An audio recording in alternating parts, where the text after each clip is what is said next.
नमस्कार. 22 जानेवारी 2024 खऱ्या अर्थानं उभ्या भारतीयांसाठी एक आनंदाचा आणि एक अभिमानाचा असा दिवस आहे.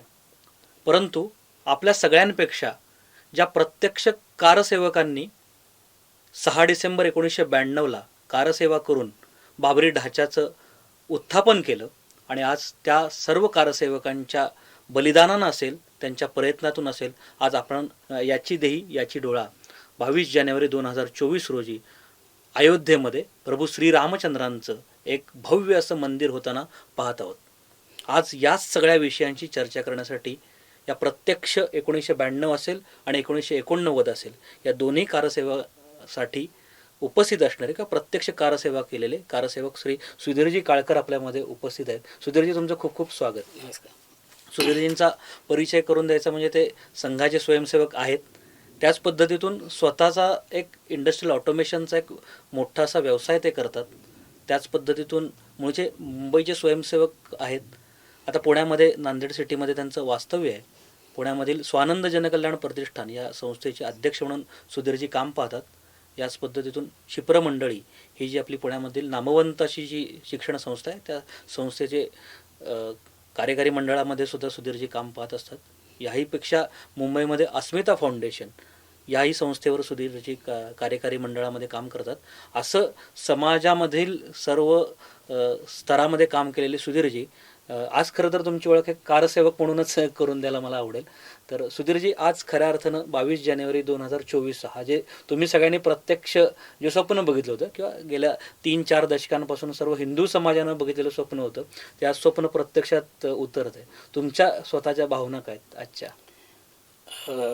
खरं तर वैयक्तिक जे काही आत्तापर्यंतचे अचीवमेंट आहेत ते मग सामाजिक असतील किंवा individual career point of view असतील, ह्या सगळ्यापेक्षा हा जो कारसेवक हा जो परिचय आहे हा खूप अभिमानास्पद आहे. कारण त्यावेळेची जी घटना आहे की एक साधारण नुकतंच 89ला इंजिनिअरिंग पूर्ण केल्यानंतर स्वतःच्या करिअरसाठी धडपडत असताना स्वयंसेवक म्हणून किंवा जे जे समाजासाठी आवश्यक असेल ते काम करत असताना शिलापूजन अभियानापासून या रामजन्मभूमी आंदोलनाशी जोडण्याचा एक योग आला आणि आम्ही भाग्य समजतो स्वतःला. आता तुम्ही म्हणाल तसं हे अत्यंत आनंदाचा विषय सगळ्या भारतीयासाठी आणि खरं तर खऱ्या अर्थाने विश्वासाठी एक मार्गदर्शक असणारा हा प्रसंग आहे. आपण जसं म्हणतो राम मंदिर ते राष्ट्र मंदिर असा प्रवास आपला होणार आहे. पण त्याहीपेक्षा जो आनंदाचा क्षण जो होता तो आम्हाला 6 डिसेंबर 1992ला जेव्हा तो ढाचा असा ढासळत गेला, त्याचा उद्ध्वस्त जो झाला आणि तो आपल्या एक काय म्हणतात त्याला आपल्या श्रद्धास्थानावर असलेला कलंक जो आहे तो मिटवण्यात कारसेवकांना जे यश, तो जो आनंद होता तो अवर्णनीय होता. तेव्हा कदाचित तेव्हा ते मंदिर होईल न होईल, अर्थात आमची अशी अपेक्षा होती की काही वर्षात हा प्रश्न मार्गी लागेल. पण नंतर काळ जसा पुढे गेला, हा विषय चिघळत गेला. काही जणांना तो प्रश्न प्रलंबित ठेवण्यात स्वारस्य असेल राजकीयदृष्ट्या किंवा अन्य काही विषयाच्या दृष्टिकोनातून. मग ते होईल न होईल आपल्याला हा दिवस बघायला मिळेल याची खरं आशा सोडली होती. पण जेव्हा 9 नोव्हेंबर 2019ला सर्वोच्च न्यायालयाचा जो निर्णय आला, राम जन्मभूमीच्या बाजूने जो न्यासाच्या बाजूने जो निर्णय आला, तेव्हा पुन्हा आशा पुलकित झाल्या आणि वाटलं की कुठेतरी आपलं स्वप्न याची देही याची डोळा आपल्याला बघायला मिळेल. पण आनंदाचा जर उल्लेख करायचा झाला तर तो जो 6 डिसेंबरचा जो आनंद होता तो अवर्णनीय होता. त्याला म्हणजे अजूनही तो प्रसंग आठवला की रोमांच उठतात. तो खरा आनंदाचा क्षण होता. तेव्हा आम्ही म्हणायचो, म्हणजे त्यावेळी जी घोषणा प्रचलित झाली होती जी जय श्रीराम हो गया काम, तर हा एक महत्त्वाचं त्यावेळेचं स्लोगन होतं आणि ते एक प्राईड होतं. म्हणजे असं वाटायचं की यस, आपण आयुष्यात काहीतरी केलं. एक म्हणजे 92च्या वर आपण थोडंसं पुढच्या सत्रात चर्चा करणार आहोत. पण ही 92ची सुरुवात माझ्या मते 1989 पासूनच झाली. ते शिलान्यास आणि एकूण म्हणजे भारतीय समाजामध्ये एखाद्या शिळेची पूजा होऊ शकते आणि हे एकूण आंदोलन कसं होतं आणि तुम्ही मुंबईमध्ये प्रत्यक्ष काम कसं केलं? सर 89चं जर बघितलं म्हणजे त्यावेळी साधारण 22 वर्षाचं मी म्हटलं नुकतंच इंजिनिअरिंग पूर्ण करून स्वतःचं काहीतरी पुढे शिक्षण, अधिक शिक्षण किंवा नोकरी, अर्थात कौटुंबिक स्थिती अशी असल्यामुळे नोकरी करणं गरजेचं होतं. होतं तेव्हा आपलं काहीतरी करिअर करावं आणि संघाची जे जबाबदारीची काम येतील त्या पद्धतीने करावं. तेव्हा शिलापूजन अभियान आलं आणि ज्या आपल्या वेगवेगळ्या स्तरावर बैठका व्हायच्या आमच्या भागात महानगरातून हा विषय पुढे आला आणि ती कल्पना मोरोपंजींची कल्पना होती आणि अर्थात वंदनीय मोरोपंजी सगळ्यांनाच त्यावेळी एक प्रकारचे मार्गदर्शक होते. पण तरीसुद्धा जी कल्पना मांडली गेली की एक वीट घ्यायची, शिला कुठेतरी केंद्रस्थानी येईल, एखाद्या केंद्रस्थानी. त्यावेळी आमच्या अस्मिता कार्यालयात या शिला यायच्या आणि त्या शिलाला पाट्यावर घेऊन जिथे पूजास्थान ठरलेलं असेल तिथे वाजत गाजत त्या शिलेची मिरवणूक काढायची आणि तिथे मग त्या शिलापूजन, जसं आपण सत्यनारायणची पूजा करतो त्या पद्धतीने ते शिलापूजन करायचं आणि मग ती वीट अयोध्येला मंदिराच्या बांधकामासाठी जाणार.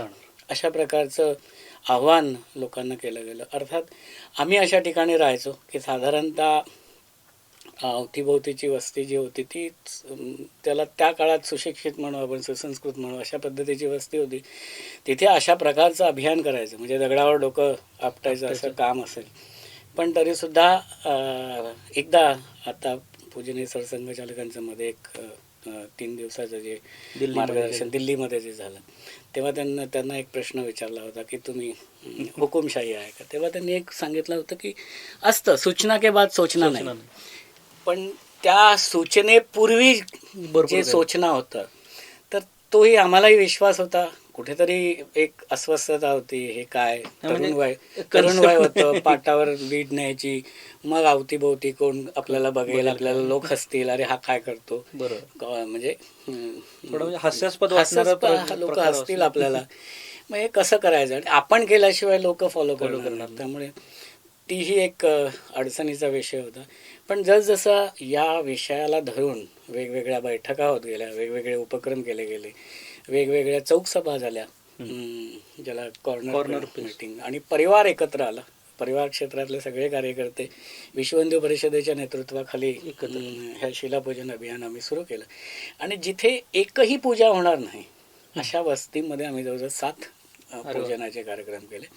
जोगेश्वरीत त्यावेळी मला आत्ता एक्झॅक्ट आकडा आठवत नाही, पण 50च्या वर शिलापूजन आम्ही केले. आणि या अभियानाने आम्हाला एक वेगळं एक प्रकारचं काय म्हणतात त्याला, स्वतःची डेव्हलपमेंट करण्याचा एक संधी मिळाली. म्हणजे हा नुसता रामजन्मभूमीचा विषय न राहता आपल्याला वेगवेगळ्या पद्धतीने काम करण्याची सवय, समाजासाठी, राष्ट्रासाठी, देशासाठी. साधं उदाहरण द्यायचं झालं तर नवा काळच्या अंकात तेव्हा अग्रलेख यायचे आणि मग हा नवा काळ विकायचा. मग संध्याकाळी स्टेशनवर उभे राहून तो जोगेश्वरी स्टेशनला नवा काळची विक्री करायची. आता अर्थात ते 500-600 नवा काळचा गठ्ठा विकत घेण्यापासून आर्थिक व्यवस्था, कारण जसे तर त्यावेळी अडचणी बऱ्याच असायच्या कार्यकर्त्याच्या आणि कुठेही अशा प्रकारचा केंद्रीय निधी उपलब्ध नसायचा. कार्यकर्त्यांना स्वतःच्याच व्यवस्थेतून रचना करून ही कामं करायला लागायची. पण ते सगळं जे काय एकंदर गणित कार्यकर्त्यांनी आखलं त्यांच्या दृष्टीने की हे अभियान यशस्वी करायचं. म्हणजे हा कारसेवा पूर्वीचा विषय असा होता की हे आपल्याला म्हणजे पडणार तर आहेच आणि बांधण्याची तयारी करतोय आपण, म्हणजे ही त्याच्यानंतरची तयारी होती. आणि म्हणून मधल्या काळात 89ची जी कारसेवा झाली तेव्हा मुलायमसिंगचं सरकार होतं, तेव्हा मला त्यावेळी जायला मिळालं नाही, पण त्याची सगळी पूर्वतयारी आम्ही इतकी छान केली होती. कार्यकर्त्यांची तयारी, कार्यकर्त्यांना खूप त्रास झाला. त्या कार्यकर्त्यांचे अनुभव अक्षरशः जर आपण ऐकले तर डोळ्यातून पाणी आणणारे अनुभव होते. पण समाज इतका मोठ्या पद्धतीने पाठीवर होता, तो एक म्हणजे अवर्णनीय काळ होता. बरोबर. एकंदर शिलापूजन अभियानाने आता आपल्याला माहिती इतिहास त्यावेळी आम्हाला वाटायचं हे काय हास्यास्पद असं, पण जसा जसा लोकांनी प्रतिसाद दिला म्हणजे अनेक त्यावेळी अन्य म्हणजे ज्या राजकीय पक्ष, वेगळ्या विचारधारेचे राजकीय पक्ष होते त्यांचे वॉर्ड अध्यक्ष सुद्धा पूजेला यजमान म्हणून बसलेले उदाहरण आहेत. मनामनात राम, मनामनात राम अशा पद्धतीचं वातावरण होतं. साधारणतः 89ला खरं मुलायमसिंग सरकारनं कारसेवकांवर गोळ्या झाडल्या.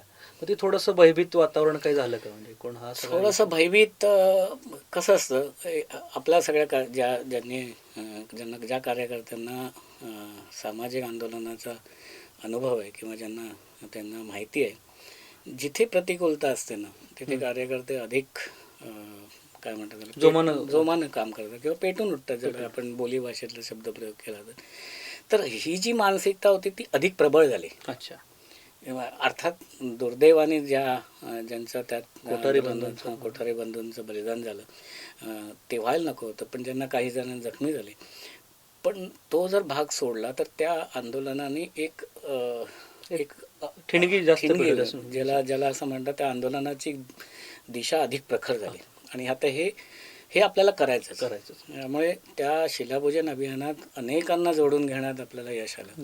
मग ते हिंदुत्ववादी काही कार्यकर्ते अन्य पक्षाचे असतील, जे कधी आपल्या परिवारात काम करणारे नसतील, पण या विषयाला त्यांचा खूप सकारात्मक प्रतिसाद असेल, असे अनेक लोकांना आपण या माध्यमातून विश्व हिंदू परिषदेच्या नेतृत्वाखाली आपण जोडून घेतलं.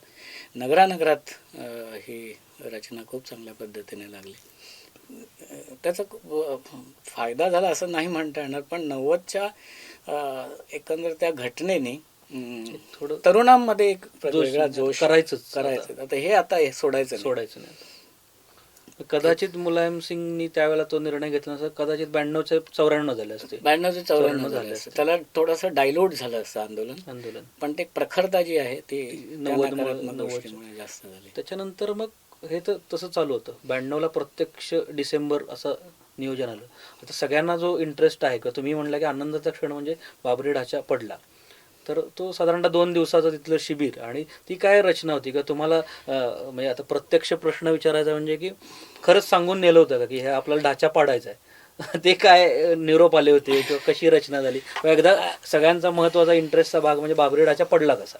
आता मी म्हटलं तसं की जसं शिलापूजन आंदोलनात यश मिळत गेलं, चांगल्या मोठ्या प्रमाणावर शिलापूजन झालं आणि एकंदर 90ची पार्श्वभूमी याला धरून 92ची जी कारसेवेसाठी आपण आवाहन केलं होतं त्याला खूप प्रचंड प्रतिसाद मिळाला. म्हणजे एकट्या जोगेश्वरीमधून 145 कारसेवकांनी नोंदणी केली होती आणि त्या 145 कारसेवकांचं मी प्रमुख कारसेवकाचं, जे आपल्या रचनेप्रमाणेच सगळं काम चालू होतं.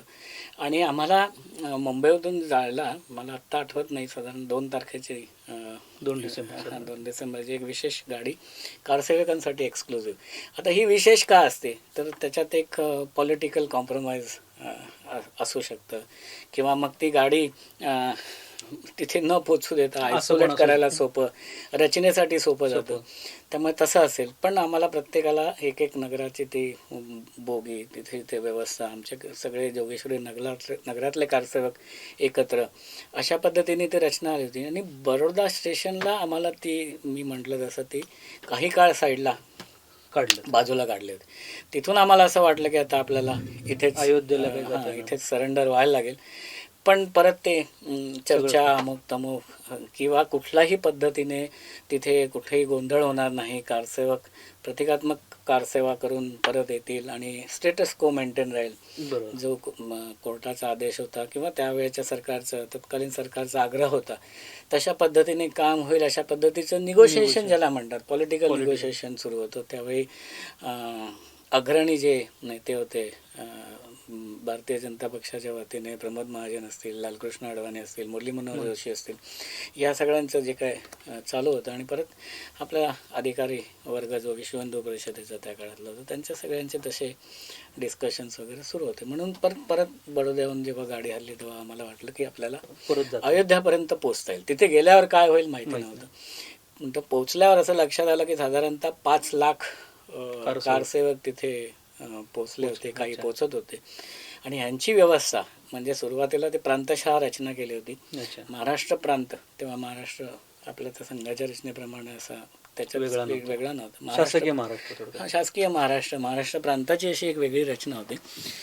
आणि ते एक शिबिरासारखीच रचना होती, म्हणजे तंबू होते तिथे, प्रत्येक महानगराच्या सारखे त्यांची जी व्यवस्था, थोडक्यात वेगवेगळ्या अयोध्येला गटात- शिबिराला जायचं असं- शिबिराची अक्षरशः शिबिराची हिवाळी व्यवस्था, शिबिरं तंबूमध्ये होती. झोपायचं तिथे. अच्छा. साधारणतः त्यावेळी शरयू अयोध्येला 2-3 डिग्री टेम्परेचर होतं. डिसेंबरचा काळ होता, थंडी होती, तरी सुद्धा त्या शिबिरात एक वेगळ्या प्रकारचं उत्साहाचं वातावरण होतं. आणि जेव्हा आम्ही तिथे पोचलो 3 तारखेला, तेव्हा वेगवेगळी सत्र, काही बौद्धिक सत्र होती, काही जाहीर सभा होत्या. आणि या संपूर्ण अभियानाचं जे एक प्रकारचं नेतृत्व ज्याला म्हणता येईल, ते आचार्य धर्मेंद्र महाराज आणि साध्वी ऋतंबरा अच्छा. या दोघी करत होत्या. इनफॅक्ट एक दिवस आधी आचार्य धर्मेंद्र महाराजांची महाराष्ट्र प्रांताच्या बौद्धिक वर्ग म्हणून त्यांनी घेतला. एक मोठा तुला अखिल भारतीय शारीरिक शिक्षण प्रमुख होते मला वाटते धर्मेंद्रजी. नाही आठवत तेव्हा, पण धर्मेंद्रजी त्या पूर्ण संत महंतांचं जे एकंदर नेतृत्व होतं त्याचे ते एक सूत्रधार होते, कारण ज्याला आपण म्हणता येईल कोऑर्डिनेटर असे होते. आणि धर्मेंद्र महाराजांचं बौद्धिक होतं. आणि जेव्हा आमच्यासमोर ते उभं झालं, मला आजही आठवतं, त्यांनी अशी सुरुवात करतानाच आम्हाला एक वेगळ्या प्रकारची प्रेरणा किंवा उत्साह किंवा मोटिवेशन ज्याला म्हणतात, की आप जिस प्रांत से आए हो वो संत ज्ञानेश्वर की भूमी है. आप जिस प्रांत से आए हो संत तुकाराम की भूमी है. आप जिस प्रांत से आए हो छत्रपती शिवाजी महाराज की भूमी है. असं करत करत त्यांनी सगळ्यांची नावं घेतली. आप जिस प्रांत से आए हो टिळक महाराज की भूमी है, ते टिळक महाराज म्हणतात उत्तर भारतात. आप जिस प्रांत से आए हो स्वातंत्र्यवीर सावरकर की भूमी है. आप जिस प्रांत से आए हो डॉक्टर हेडगेवार की भूमी है. असं करत करत अक्षरशः म्हणजे काय म्हणतात, रोमांच उभं राहत होतं. आणि कार्यकर्त्यांचं एक वेगळ्याच प्रकारची मानसिकता होती. आणि हे सगळं होत असताना हा बौद्धिक वर्ग झाला आमचा. त्याच्यानंतर अनेक कार्यकर्ते गटागटांनी भेटायला लागले, प्लॅनिंग करायला लागले, नियोजन करायला, की आपण या बाजूने घुसायचं, आपण या बाजूने जायचं, आपण त्या बाजूने जायचं. आणि एक आता काय म्हणतात त्याला, नगराचा प्रमुख म्हटल्यावर त्या सगळ्यांना कसं आपल्या कंट्रोलमध्ये ठेवायचं हा मोठा प्रश्न असतो. आणि एक प्रकारचं हास्यास्पदही वाटायचं, ह्या एवढ्या सगळ्या बंदोबस्तात आपल्याला कुठे त्याच्यावर हल्ला करायला मिळणार आणि काय करायला मिळणार. पण तरी सुद्धा यांचा उत्साह असायचा वेगळाच, की इथून जायचं तिथून जायचं, आपण असं करूया, आमचं ठरलंय. अशा पद्धतीने काही कार्यकर्ते म्हणजे सूचना किंवा तसं काही प्री प्लॅन्ड असं काही वाटत नव्हतं. आणि जेव्हा दुसऱ्या दिवशी म्हणजे आदल्या दिवशी रात्री सगळ्या सूचना आल्या आम्हाला, आणि ती सूचना अशी होती की सकाळी स्नान करायचं शरयू तीरावर.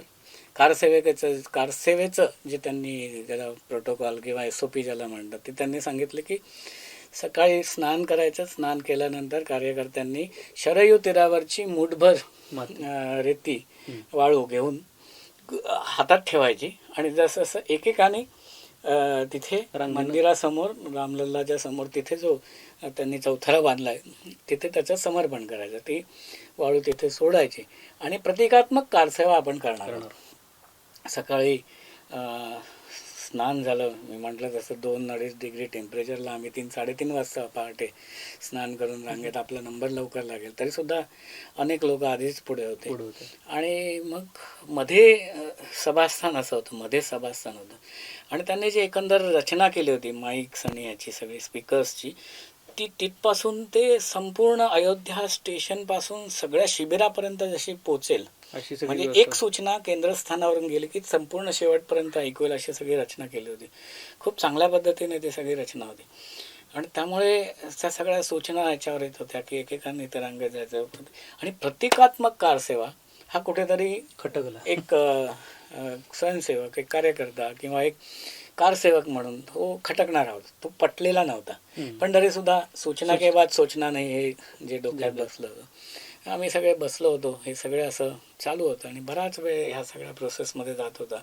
एक जण मार्गदर्शन करत होते. त्यात लालकृष्ण अडवाणींचं भाषण झालं, मुरली मनोहर जोशींचं भाषण झालं. साधारणतः 12 वाजता प्रमोद महाजन बोलायला उभे राहिले. आणि तेव्हा आम्ही असे सगळे कारसेवक असे बसलो होतो रांगेत, मारुतीभोवती. आपलीच टीम होती आमची नगराची, जवळपास आपणच असायचो साधारण. आणि असं लक्षात आलं, एकाने सांगितलं, अरे ते बघा तिकडे काय. म्हणून त्या वास्तूवर 2-3 चढले होते. चढले होते. तो आता फोटोही व्हायरल झालाय हा, गुगलमध्ये ते सगळं. चढले होते आणि ती संख्या अशी हळूहळू वाढत होती. वाढत होते. आणि आमच्या अवतीभोवती उभे असलेले सुद्धा अस्वस्थ होत होते की आपल्याला पण जायचंय. जायचंय. पण जोपर्यंत आपले प्रमुख सूचना देत नाही. तथाकथित प्रमुख शाऊत येत नाही म्हणते. पण आता ते काय म्हणतात त्याला, ह्या सगळ्या लोकांच्या लक्षात आलं की हा विषय हाताबाहेर जातोय आणि म्हणून ह्यांनी हळूहळू व्यासपीठ रिकामं करायला सुरुवात केली.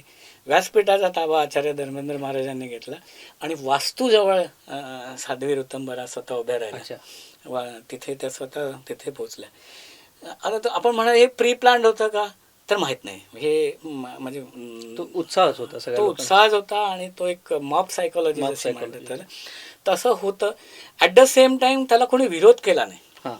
म्हणजे जसं मी म्हटलं ना, मी त्या नगराचा प्रमुख होतो. मला असं वाटलं हे म्हणतात ते म्हणतात, बरोबर आहे. चला चला हां, म्हणजे आपणही जाऊ. आपण मग ते सगळे पळत पळत पळत आम्ही तिथपर्यंत पोचलो.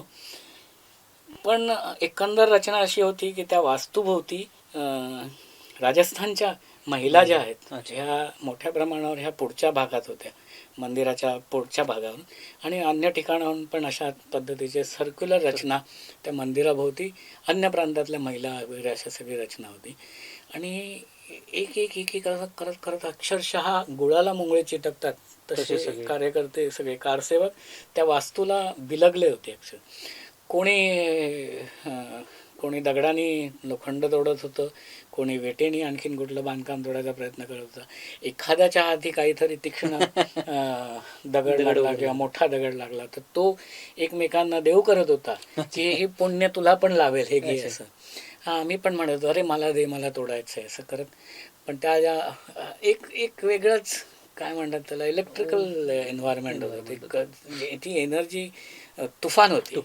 आणि हळूहळू ते सगळं तो ढाचा पडत होता. काही खालचे भाग पडायला लागला, हळूहळू मधला वरचा भाग पडायला लागला.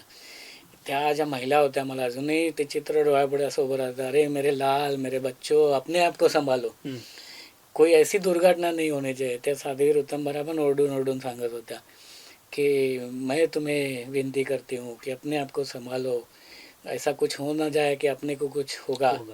काही जण पडले, काहींना लागलं, त्याची पण व्यवस्था लागत होती.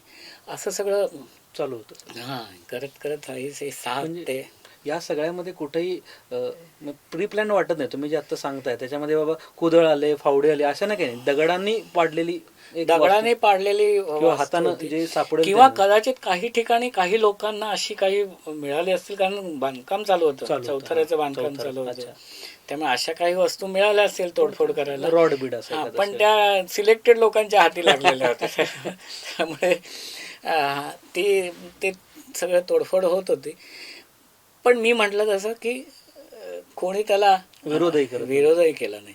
आणि सर्वात महत्त्वाची भूमिका त्यावेळेच्या जी संरक्षणाची ज्यांच्यावर हे होती, पोलीस असतील, उत्तर प्रदेशचे पोलीस असतील किंवा राखीव दलाचे असतील, त्यांनी सुद्धा गनडाऊन पोझिशन होती त्यांची. त्यांना कुठेही सूचना नव्हत्या की ते, कारण ते 89ला तो प्रकार घडला होता. त्यामुळे पुन्हा काही तिथे व्हावं ही अशी कोणाचीच इच्छा नव्हती. आणि देहबोली असेल किंवा ज्याला आपण म्हणतो ना डोळ्यांची भाषा असेल, एखाद्या तुम्ही सुरक्षा रक्षकाकडे बघितलं ना, तसं वाटायचं की ते अॅक्नॉलेज करतात आपल्याला, ते अप्रिशिएट करतात आपल्याला. त्यामुळे तो जो भाग आहे तो अत्यंत उत्साहवर्धक होता. आणि काही तासात ती वास्तू साधारणतः 1 वाजता सुरू झाला आणि 5-5:30 6 तासात ते सगळं खाली आलं. त्याच्यानंतर मग आचार्य धर्मेंद्र महाराजांनी सांगितलं, मग परत हे जे काही सगळे निगोशिएशन्स होते, पॉलिटिकल निगोशिएशन, अडवाणी असतील किंवा मुरली मनोहर जोशी असतील, ते केंद्र सरकारशी चर्चा करत होते. आणि अशी घटना झाली आहे. मग आता पुढे काय, तर सगळ्यांनी अयोध्या रिकामी करावी, आपल्या आपल्या ठिकाणी निघून जावं. आणि मग अशा आम्हाला सूचना केल्या धर्मेंद्र महाराजांनी की तुम्ही आता आपल्या आपल्या स्थानाकडे प्रस्थान करा, आपलं सामान घेऊन आपल्या आपल्या ठिकाणी निघून जा. मग अशी सूचना आल्यानंतर पुन्हा एकदा जे काही डिस्कशन, चर्चा चालू होती की अशी बातमी पुन्हा आली की मिलिटरी बोलवण्यात येईल आणि मग काही प्रसंग घडू नये असे. तर त्यांनी परत रचना बदलली आणि अच्छा. जे कारसेवक परत झाला निघाला होते, धर्मेंद्र महाराजांनी आव्हान केलं कि ये जो घटना घटी है उसके लिए हम सब जिम्मेदार हैं जिम्मेदार और जो होगा वो सब हमारा साथ सबका एक साथ होगा. तो जो जा रहा है वो वापस आए. मग आम्ही परत अक्षरशः आपण अर्धवृद्ध करतो तसे आम्ही परत पण या सगळ्यामध्ये ही सूचना आली, सूचना के बाद सूचनाने हा भाग होता, पण कुठं मनात आलं नाही का अरे परत 89 ची घटना परत नाही नाही होईल ना मिलिटरी काय परत येईल? जे म्हणजे आपलं जर बलिदान झालं तर अच्छा. त्या कारणासाठी होतंय. म्हणजे तो एक त्याला नशा म्हणतात नशाच ना, होती. तोच होता. म्हणजे स्वतःच्या जीवाची पर्वा अजिबात एकालाही 5-5.5 लाख जी काय होती त्यांना हां, कोणालाच नव्हती. इनफॅक्ट सगळ्या महिला ज्या आहेत त्यांनी अयोध्येकडे येणाऱ्या सगळ्या रस्त्यावर रास्ता रोको केला होता. अच्छा. की वाहनं येतील तर ते आधी आमच्या अंगावरून जातील, हम्म. त्यांना आधी आमचा विरोध मोडायला लागेल आणि मग पुढे. तिथे पुढे कारसेवकांपर्यंत पोहोचतील. तर हा जो काय एकंदर सगळ्यांचा जो उत्साह होता आणि एकंदर जी काय त्यांच्या भावनांचा जो उद्रेक होता ना, आणि वास्तू पाडल्याचा म्हणजे आम्ही तिथून बाहेर पडल्यानंतर जेव्हा हे सगळं झालं आणि मग शेवटी परत निगोशिएशन झाल्यानंतर आता स्टेटस को मेंटेन ठेवून बाहेर जायचं, त्यांनी तात्पुरती व्यवस्था केली होती, त्याचीही रचना लागली होती. म्हणजे ती मंदिर जो आम्ही म्हणतो ना, ही मंदिर रामलल्लाचं मंदिराची भव्यता होणार आहे. रामलल्लाचं मंदिर आहे तिथे आम्ही एक एक वीट पास करून एक मोठी रांग लागली होती. तिथे त्यांनी तो चौथरा बनवला, रामलल्लाची मूर्ती ठेवली, पूजन झालं आणि मग सगळे बाहेर पडले. आणि बाहेर पडल्यानंतर ज्याचं जे दुकान होतं, कोणाचं चहाचं दुकान होतं, कोणाचं मिठाईचं दुकान होतं, कोणाचं आणखीन कसलं दुकान होतं, त्याचं मोफत वाटप सुरू होतं. अच्छा. उत्तर प्रदेशमध्ये धाब्याची घर आहेत अयोध्येला. अच्छा. धाब्याची घर होती. त्या धाब्याच्या घरावर सगळीकडे पंत्या लागल्या होत्या. म्हणजे दिवाळी, अक्षरशः दिवाळी. आणि हे वाटप सगळं कोणी फुटाणे वाटत होतं, कोणी पेढे वाटत होतं, कोणी चहा फुकट घेऊन जा म्हणत होता, कोणी खाणं फुकट देत होता. अशा पद्धतीने अभि आपको घर जाना है तो आप पहिले खा लो, अशा पद्धतीने आम्हाला ते आवाहन करत होते. आणि मग आम्ही अयोध्या स्टेशनला आलो. स्टेशनला आल्यानंतर हीच घोषणा मी मगाशी म्हटलं सर, जय श्रीराम हो गया काम, जय श्रीराम हो गया काम. आणि आम्ही प्रत्येक स्टेशनला, अयोध्या स्टेशन सोडल्यानंतर ह्या सगळ्या स्पेशल गाड्या तेव्हा सोडल्या, परत मुंबईला जाणाऱ्या गाडीमध्ये आम्ही बसलो. प्रत्येक स्टेशनला आम्हाला पुरी भाजी मिळत. आता एवढं खायचं तरी कसं, पण ते नाही, ले जाओ तुमको कितना देर बीच में रुकना पडा. परत निर्णय बदलला, एखादी गाडी परत तुमची साईडला काढली, तुम्हाला सगळ्यांना अटक झाली, तर काय करा. म्हणजे हे सगळं तुमच्यावर असे टोपल्याच्या टोपल्या आमच्या समाजाने उत्स्फूर्तपणे समाजाने केलं. आणि ही जी मानसिकता ती त्यावेळी आम्हाला जाणवली. आणि नंतर मग आम्ही मुंबईला पोचलो. आम्हाला अशी सूचना होती की मुंबईत तेव्हा संचारबंदी लागू झाली, दंगलीची शक्यता होती मुंबईत, आणि संचारबंदी लागू केली होती. 4 जणांपेक्षा जास्त एकत्र कोणी जाऊ नये अशी सूचना होती. तेव्हा तुम्ही आपल्या स्टेशनला उतराल दादर स्थानकावर, तेव्हा आपल्या घरी तुम्ही निघून जा, अशा आम्हाला सूचना गाडीत सगळ्यांना मिळाल्या होत्या. पण जसे आम्ही दादर स्थानकावर उतरलो, हजारोच्या संख्येने त्या स्थानिक भागात राहणारे लोक मुंबईतले हे आमच्या दर्शनासाठी, कारसेवकांच्या दर्शनासाठी, अक्षरशः 75 वर्ष 70 वर्ष असलेले आजोबा, वृद्ध, आजी, हे आम्ही गाडीतून उतरताना आमच्या पाया पडायला धडपडत होते. आम्ही म्हणलं, अजून काय करताय हे? नाही तुम्ही खूप मोठं काम करून आला. आणि हे जे हा जो काय त्यांचा भावनांचा विषय होता, त्याने आम्हाला असं वाटलं की आपण आयुष्यात खूप मोठं काहीतरी केलं. आणि तो मी म्हटलं तसं की तो आनंद अवर्णनीय, त्याला काही हे नाही. बरोबर. एकूण 92 नंतर खरं तर म्हणजे हो गया काम असं झालं आणि परत आलं. पण त्याच्यानंतर पुढचं काम खरं की म्हणजे हे आंदोलन इथं संपत नाही. म्हणजे हे आंदोलन खरं तर नंतर सुरू होतं. एक काम झाल्यानंतर तर मुंबईमध्ये किंवा संपूर्ण भारतभर दंगली उसळल्या. पण त्याच्यामध्ये सुद्धा काही काम करावं लागलं का काय, कसं? हां, आता शेवटी कसं आहे, उदाहरण परत मुंबई, जसं आपण मुंबई म्हणतो, मुंबई दंगलीच्या दृष्टीने तशी सेन्सिटिव्ह होती. त्यात आमची जोगेश्वरी जी होती ती अधिक सेन्सिटिव्ह होती. आणि त्यावेळी मग ह्या सगळ्या परत जशी आपली एक रचना लागते त्या पद्धतीने जो भाग आहे, म्हणजे आता जर तुम्हाला जोगेश्वरी आणि बोरिवली हा हायवे जर समोर दिसला तर एका बाजूला हिंदूंची वस्ती आणि एका बाजूला मुस्लिम वस्ती, अशा पद्धतीची रचना जो भौगोलिक रचना होती. इथून पेट्रोल बॉम्ब फेकायचे, इथून रात्रीच्या तलवारी, आणि जी जोगेश्वरीतली घटना झाली, ज्या एका मुलीला दुर्दैवाने जिवंत जाळण्यात आलं आहे, आणि त्याने परत हे प्रक्षोभक ते सगळं, आणि जी काही प्रखरता होती तरुणांची या सगळ्या एकंदर विषयाला धरून ती अधिक प्रज्वलित झाली. आणि त्यामुळे दंगलीच्या काळात सुद्धा जिथे सुरक्षित भाग होता, जसं मी जिथे राहायचो तो भाग तसा सुरक्षित होता दंगलीच्या दृष्टीने, पण तरीसुद्धा लोक येऊन विचारायचे की सुधीरजी अपने को कुछ करना है क्या. म्हणजे लोक असे सांगायचे. मला आठवतं आमचा साधारणतः गुजराती अधिक असलेला भाग असा होता, गुजराती भाषिक असलेले, त्या मला सांगायचे की मेरी गाडी में 80 लीटर पेट्रोल पडा है मेरे इसमें. अर्थात हा आपण करायचा, आपण वापरायचा हा भाग वेगळा, पण लोक त्या दृष्टीने सांगायचे कुछ व्यवस्था लगनी आहे क्या, कुछ आर्थिक मदत चाहिए की, अशा पद्धतीने स्वतःहून विचारायचे. ज्या अडचणीपूर्वी आम्हाला असं यायचं की आपण हे कसं उभं करायचं, त्या सगळ्यांनी सगळे सोडवायचे. तरुण विशेषतः ज्या आपल्या कामात पटकन रचनेत बसायचे नाहीत ते पुढे यायचे आणि काय करायचे. अनेकांच्या, काही जणांच्या या दंगलीमुळे ज्या स्पर्धात्मक परीक्षा असतात त्या चुकल्या, काहींवर केसेस लागल्या, पण आपण त्याचीही रचना लावली. आपण मुंबईत बऱ्यापैकी आपल्या संपर्कातून वकिलांची रचना केली. प्रत्येकाचे केसेस सोडवणं, प्रत्येकाची वैयक्तिक काळजी घेणं. कोणाला पायावर पेट्रोल बॉम्ब पडला असेल त्याला वैद्यकीय सुविधा पुरवणं. आपल्या पुण्यातलेच अभयजी थेटे हे माझ्याबरोबर त्यावेळी प्रचारक होते पार्ले भागात आमच्या, ते माझ्याबरोबर असायचे प्रवासात. आम्ही वेगवेगळ्या ठिकाणाहून इकडून जाऊन या सगळ्या दंगलीच्या भागामध्ये संघाचा जो कोर, ज्याला संघ सेवा, हा आपण सर्व हिंदू समाजाची सेवा करणं हा आपला फोकस होता. आपण जो अफेक्ट झाला, ज्याला त्याचा इम्पॅक्ट झाला, त्याला सांभाळण्याचं काम मोठ्या प्रमाणावर केलं, आणि त्यामुळे एक सकारात्मकता सगळी आली समाज. आता या सगळ्या गोष्टीला एक 30 वर्षाहून अधिक काळ गेलाय.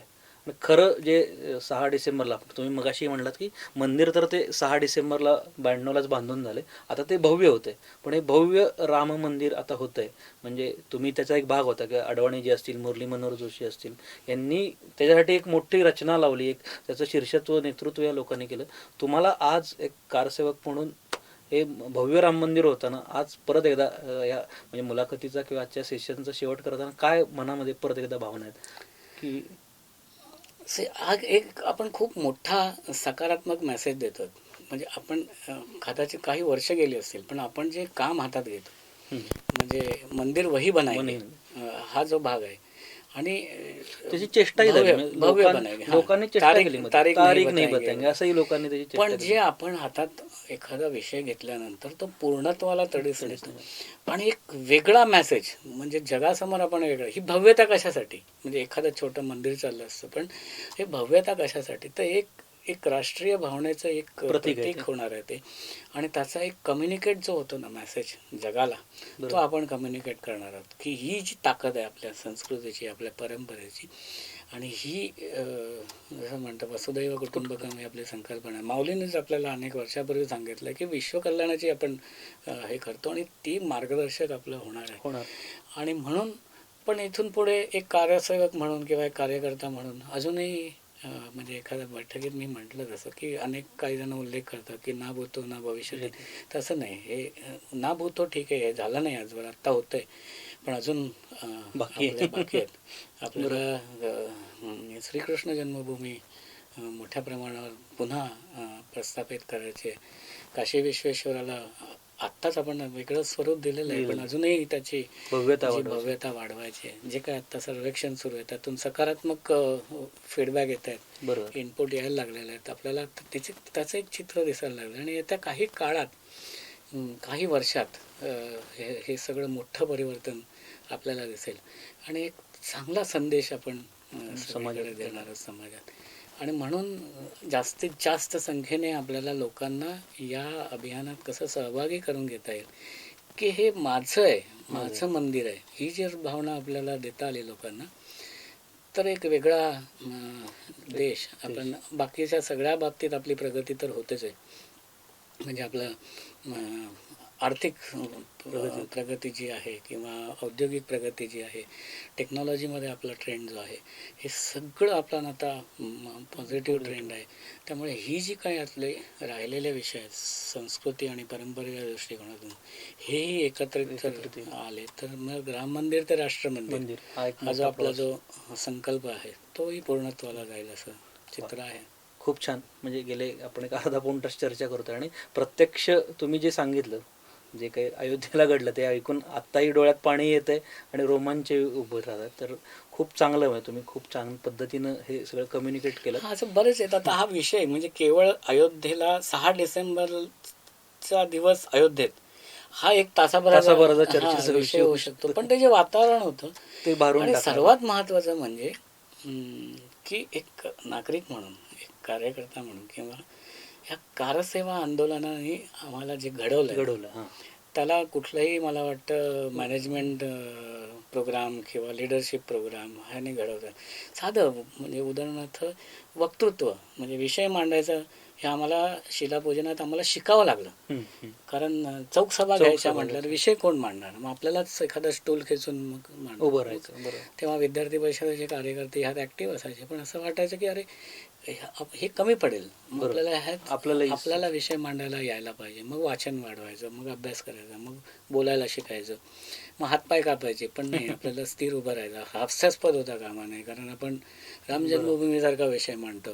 त्यामुळे हे सगळं जे घडवणं जे होतं ना, इंटरपर्सनल डेव्हलपमेंट आणि म्हणून या सगळ्या अभियानाकडे किंवा या सगळ्या अशा पद्धतीच्या कार्यक्रमाकडे तरुणांनी वेगळ्या दृष्टिकोनातून बघितलं पाहिजे की तुम्हाला एक वेगळं प्रशिक्षण, वेगळ्या पद्धतीचं प्रशिक्षण मिळेल आणि हे आवश्यक आहे. तुम्ही खरं अर्थाने नागरिक घडू शकता. आणि मग आपण जे म्हणतो ना, राम मंदिर नाही, एक रामराज्य ही जी कल्पना आहे, मग ते तो गव्हर्नन्समध्ये सुद्धा आपल्याला सगळं आणायचं आहे.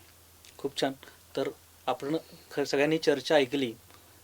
खरं तर अजूनही चर्चा चालावी अशी माझी इच्छा आहे, ते सुधीरजींची पण इच्छा आहे. परंतु एकूणच आता वेळेची मर्यादा सगळ्यांच्या मोबाईलमध्ये आहे, आपल्याही व्यस्ततेतून. तर याच्यामध्ये मुलाखतीचा आउटपुट ज्याला काय म्हणू, तर आपण सगळ्यांनी 22 जानेवारी 2024 रोजी प्रत्यक्ष ज्यावेळेला प्राणप्रतिष्ठापना रामलल्लाच्या मूर्तीची होणार आहे, त्यावेळेला आपण या कार्यक्रमामध्ये आपण ज्या ठिकाणी असू, आपण त्या ठिकाणच्या जवळच्या मंदिरांमध्ये जाऊन आपल्याला ज्या काही या पुढच्या कालावधीमध्ये 1 जानेवारी ते 22 जानेवारीच्या कालावधीमध्ये ज्या अक्षता राम मंदिर ट्रस्टकडून आलेल्या आहेत, त्या मंदिरातून आलेल्या अक्षता आपण आपल्या जवळच्या ठिकाणच्या मंदिरामध्ये जाऊन त्या समर्पित करून आपली राम लल्लाबद्दलची असणारी एक कृतज्ञता आपण व्यक्त करूया. आणि एकूणच या पुढच्या हे प्रत्यक्ष भव्य राम मंदिराचा जो प्रत्यक्ष प्राणप्रतिष्ठा होणार आहे त्याच्यामध्ये आपला सहभाग नोंदवूया असं मला वाटतं. धन्यवाद. जय श्रीराम. जय श्रीराम.